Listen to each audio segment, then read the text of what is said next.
Καλησπέρα σας, αγαπητές και αγαπητοί συνδημότες, φίλοι και φίλες της Αιγιάλειας.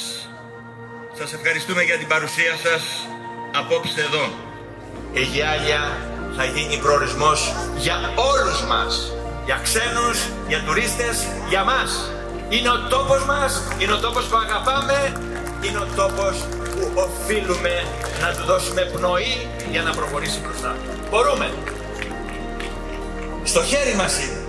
Θα το πετύχουμε. Είμαστε αισιόδοξοι, το βλέπουμε με την παρουσία σας, με την ισχυρή σας βούληση, η οποία εκφράζεται καθημερινά παντού, στις συναναστροφές μας, στις συναντήσεις μας, στους δρόμους, στις πλατείες. Η ισχυρή βούληση ότι η Αιγιάλεια θα πάει μπροστά. Μπορούμε, θα το πετύχουμε. Είναι στο χέρι μας.